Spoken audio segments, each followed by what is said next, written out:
première question que j'ai envie d'aborder avec vous tous, hein, parce que ça va être plus une discussion entre vous avec notre présence, c'est la tendance économique dans l'aviation civile. Si je me permets de donner la parole à Monsieur Schneider, qui peut-être a introduit ce beau débat. Alors, pour commencer peut-être, je vais me concentrer un peu sur la situation ici à Genève, parce que finalement, il y a quand vous voyez par exemple la croissance en Asie, elle est beaucoup plus grande qu'ici, il y a des grandes différences. Alors ici, à Genève Aéroport, on voit quand même une certaine maturation de l'aéroport. On a quand même une très bonne connectivité en Europe qui fait que, quelque part, la croissance est moindre. Et on voit quand même aussi, ce début janvier, des prémices, quand même des prévisions économiques assez moroses. On a pu l'entendre durant le World Economic Forum, mais aussi avec l'arrivée du Brexit, on voit clairement que des gens dépensent moins, volent un peu moins.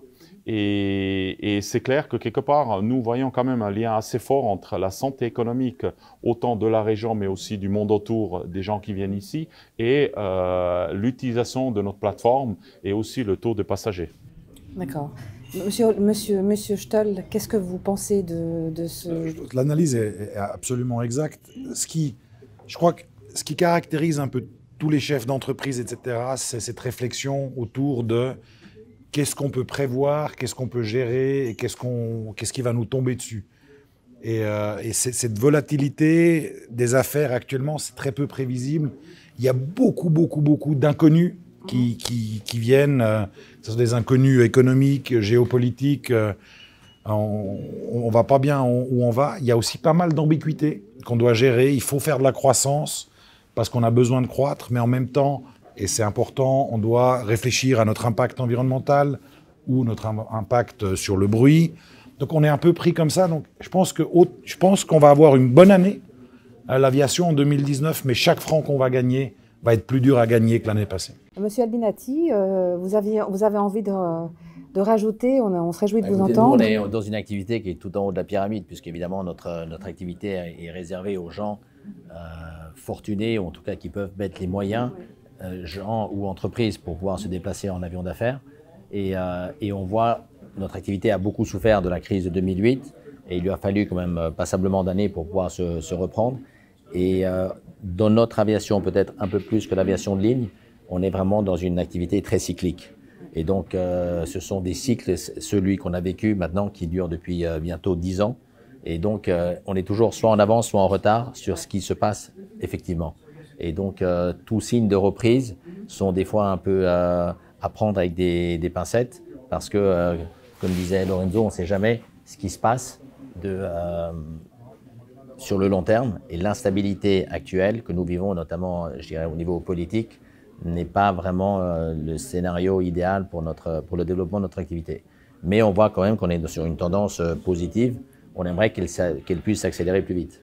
J'ai lu quelque part que d'ici 2036, il y aura un besoin de 6 000, c'est une information générale, hein, on ne parle pas forcément uniquement de la Suisse, de 6 000 pilotes, donc vous êtes à la recherche, donc c'est quand même des profils très particuliers, et que la Chine devrait être vraiment un pays tout en haut de la croissance économique. Vous en pensez quoi, en fait, de ces deux informations sur lesquelles je suis tombée purement par hasard? Bon, c'est sûr qu'avec l'arrivée de pays émergents, le besoin en avion d'affaires peut avoir un impact important, parce que, rappelons-le, on est une activité quand même très limitée. Si on prend notre activité, elle se divise peut-être en 4 ou 5 constructeurs qui chacun ont une production d'environ 50 à 100 avions par année. Si on le compare aux milliers d'avions que des constructeurs d'avions de ligne, c'est sûr que c'est quelque chose d'infime, et pour laquelle l'émergence d'un pays peut tout de suite avoir un impact énorme sur la quantité générale. Donc en fait, finalement, si je vous comprends bien, c'est le business de l'aviation civile est étroitement lié finalement à la tendance de l'économie générale, mais dans certains, on va dire, contrées, quand il y a justement des développements économiques, on va retrouver là aussi une croissance dans ce secteur. Là, il n'y a pas trop de surprises quand l'économie va, tout va, et l'aviation civile également. Je peux me permettre peut-être, parce que c'est pas...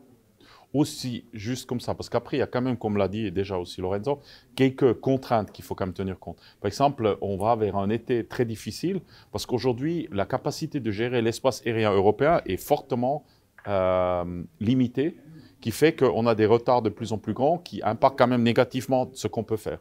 Le deuxième point que j'aimerais juste mettre en avant, alors la problématique des pilotes est une vraie problématique. Je vous donne juste un exemple. L'année passée, Ryanair a dû annuler un pourcentage considérable de ses vols, tout simplement parce qu'elle ne pouvait plus constituer les crews, les équipages pour les vols qu'ils devaient faire. Alors là, il y a vraiment un défi. Ni ne voulait peut-être. Voilà. On peut peut-être entrer dans le débat. Ok, je suis d'accord, mais c'est ce qui a été dit dans les journaux. Vous pouvez commencer à manger aussi. Oui, hein. mais et pour finir, quand même, il faut aussi dire qu'aujourd'hui, et même en Suisse, on le voit, en tout cas, le développement autour des aéroports est aussi très fortement lié au niveau de développement. Vous prenez par exemple la comparaison entre Genève et Bâle. Bâle est encore relativement tôt dans le cycle. Genève a quand même eu les premiers vols de low cost. Ce n'est pas le seul vol qu'on a, mais c'est déjà en 98.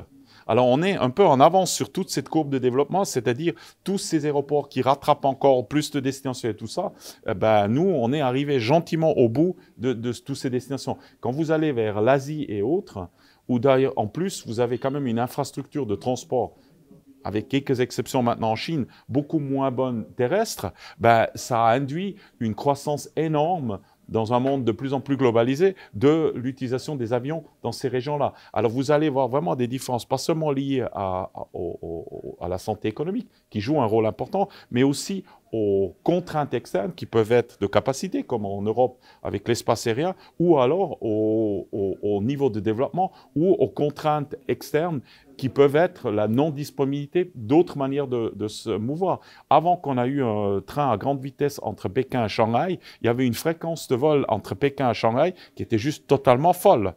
Et c'est là où, quelque part, il peut jouer plusieurs critères.